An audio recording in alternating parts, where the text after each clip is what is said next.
so they are ready to give you any kind of course, and don't take any kind of fake expectations because वो आपकी anxiety और depression को ही बढ़ाएंगे at the end of the day. I wish किसी ने मुझे ये चीज़ें बताई होती. Hey guys, आज से 5 साल पहले जब मैं कनाडा आया था, I wish someone have told me to pre-plan yourself before even coming to Canada, and this is why I'm creating this video to tell you that make sure you implement or pre-plan these 3 things before coming to Canada, because it is going to have a great impact on your life. The number one thing that I have to start with is a course selection. See, ये बहुत ही ज़्यादा important चीज़ है even before you think about planning to move to Canada, because you need to know which kind of course you have to take, which kind of field you want to go in. जैसे आप 10th के बाद science commerce में जाने के सोचते हो, same is the thing up here. You have to do your own research.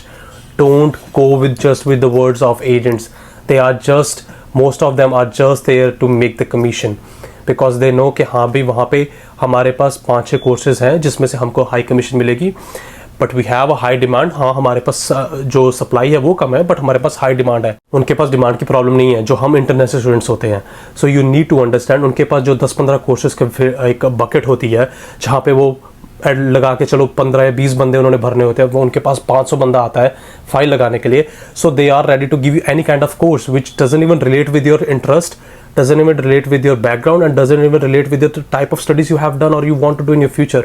So always make sure to do your own research, because अगर आप एजेंट्स के वर्ड्स के ऊपर जाओगे यहाँ पे आके आपका बहुत बड़ा सेटबैक लगेगा, जो मेरे साथ भी हुआ था. मेरे एजेंट ने मुझे बोला था you will be getting a big job opportunities from this field of studies. अगर ये आप बिजनेस के कोर्स का करोगे तो you will be having a great job opportunities, क्योंकि कैपिटलिस्ट कंट्री है, यहाँ पे बहुत सारी बिजनेस की जॉब्स मिलेंगी. तो मैंने अपनी रिसर्च नहीं की थी, and I was so frustrated after being here for doing that course for 2 years. I realized कि I haven't learned a single high paying skill.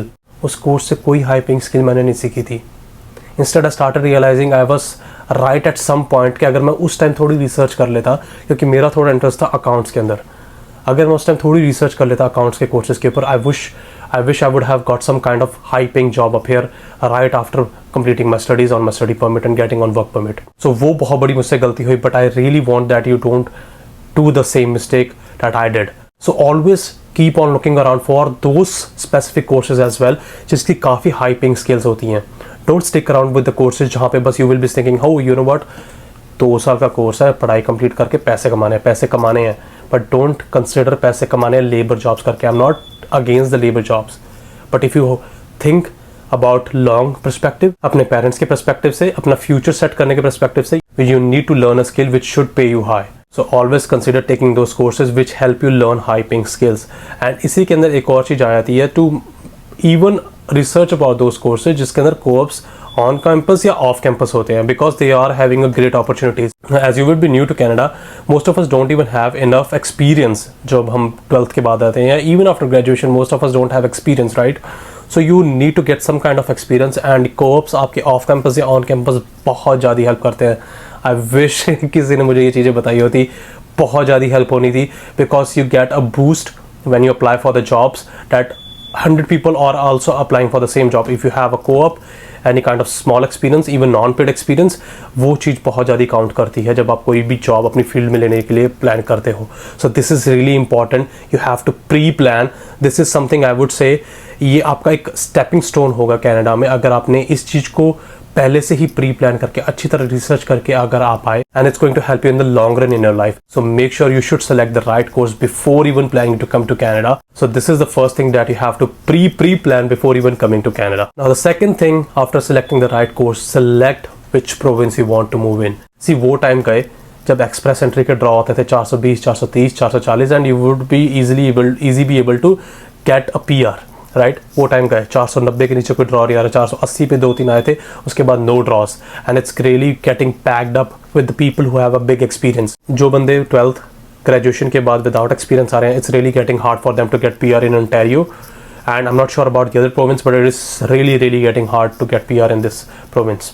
So always pre plan कि ऐसा मैं कौन सा कोर्स लूँ जो मेरे लिए बेनिफिशियल हो, और ऐसी कौन सी प्रोविंस में जाके लूँ कि हाँ जो मेरा बाई प्रोडक्ट होगा PR, फॉर श्योर मेरे लॉन्ग रन में मेरी स्टडीज़ या कोर्स मेरे को हेल्प करेगा to get a job, but आपका बाई प्रोडक्ट PR होगा जो आपको एटलीस्ट यहाँ पे स्टे करने की हेल्प करेगा कि हाँ भाई बंदा तू यहाँ पे रह सकता है.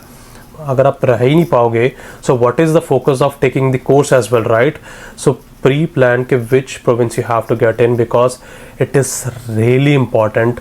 I have no words to explain that this thing ke province selection कितनी ज़्यादा important है, because most of the लोग जो भी मैं देख रहा हूँ, they are just thinking about coming to Brampton, coming to Toronto, coming to GTA region, and even going to BC, to those main cities, considering कि they will be getting a PR और they will be getting the jobs right away over there, क्योंकि वहाँ पे एक बहुत सारी hype बन चुकी है ऑलरेडी, वहाँ पे फुल्ली पैक्ड हुआ पड़ा है लोगों के साथ. So focus on going to those provinces where there are few people.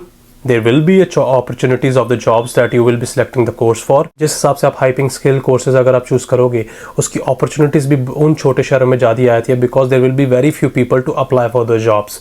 So consider this thing in a way कि आपकी वहाँ पे PR भी सिंपल हो. You don't have to stick around with the people like us जो try कर रहे हैं काफ़ी टाइम से, बिकॉज हमने स्टार्टिंग में इतना ज़्यादा सोचा ही नहीं कि हमें कोई राइट प्रोविंस पे सिलेक्ट करनी चाहिए, राइट कोर्स पे सिलेक्ट करना चाहिए. But I don't want this to happen with you. So choose the right province which should suit your needs for getting PR easily and getting a high paying job easily as well after completing your course. So the third thing that you have to pre-plan before even coming to Canada is to train your mind in a way that you should be ready to see setbacks in the starting journey of your life. Because don't think कि आपने अच्छा course भी select कर लिया, आप वो ऐसी province में भी चले गए जहाँ पे इतनी ज़्यादा भीड़ नहीं है, you would be able to get the high paying skill jobs, but don't consider that you would be able to get it right away. वो corporate ladder चढ़ने के लिए you have to start from zero. You are coming to a country जहाँ पे आप वैसे ही scratch से शुरू कर रहे हो. So consider कि आप जब जॉब्स भी ढूंढोगे, you have to start from a scratch, right? You won't be having any kind of experience. There might be a time जब आपके पास 1 महीना हो जाएगा, 2 महीने हो जाएंगे, 6 महीने हो सकता है, 1 साल भी हो जाए एक जॉब ट्राई करने के लिए जो आपकी फील्ड जॉब होगी, but you will not be able to get. I have experience that thing in my life. I was not even able to get the field job in 6 months after applying on LinkedIn, Indeed, even after like dropping resumes to the places जहाँ पे मेरे को वो जॉब मिल रही थी. But you have to pre plan this thing before even coming to Canada कि ये चीज़ें आपको फेस करनी पड़ सकती हैं. And on the time of when आप अपने कोर्स कर रहे होगे, अपनी स्टडीज़ कर रहे होगे, वो प्रोग्राम्स के अंदर जो स्किल सीख रहे होगे, try to network with those peoples जो ऑलरेडी ये कोर्स करके या वो हाइपिंग स्किल्स सीख के वो जॉब्स ले चुके हैं. Try to get in touch with them on LinkedIn. Even आप नेटवर्किंग इवेंट्स में जाके उनके साथ बात कर सकते हैं. बहुत सारी एप्लीकेशंस है, इवन ब्राइट जैसे, जहाँ से आप इन लोगों को नेटवर्किंग इवेंट्स के बारे में पता चल सकता है आपको. So make sure you should take use of those resources as well while you are on your study permit. और ये भी चीज़ बहुत बार मैंने नोटिस की, इवन मेरी खुद की ये एक्सपेक्टेशन थी कि once I complete that course I would be able to get a job at least for 80K 100K, which is hard. If you don't have any experience, if you don't have anything to show that you have done a great achievement for any company in the past, you will not be able to get any such kind of job. So always consider कि आपको ground level से शुरुआत करनी पड़ेगी, and don't take any kind of fake expectations, because वो आपकी anxiety और depression को ही बढ़ाएंगे at the end of the day, and you will be start feeling like, did I make a good decision? Did I made a right decision to come to Canada, or it's just a wastage of my time and my parents' time and their money? So please don't have those kind of fake expectations. So why I just told you these 3 things to pre-plan before even coming to Canada, of course selection, province selection, and not having a high expectations of getting the field job right away. Because to be honest, I would say 70 to 80% of the जो new immigrants आ रहे हैं, international students आ रहे हैं, उनको जो depression और anxiety हो रही है अपने फ्यूचर को लेके, और उनको जो जॉब नहीं मिल पा रही है, उनको जो बहुत नेगेटिव फीलिंग्स आ रही है, उनका सबसे मेजर रीज़न ये 3 चीज़ें हैं. And I have personally experience those things. The people who are around me on my study permit, on my work permit, have experienced those things, and most of them are even experiencing at this time. I was fortunate enough to learn hyping skill, for sure that have helped me, but many people are not able to learn those hyping skills. So you have to pre-plan these 3 things before even coming to Canada. So I hope you might have got some kind of value from this video, from my experience, from my learnings, and the things that I have shared with you. So I will be catching you up in the next video. Until then, see ya.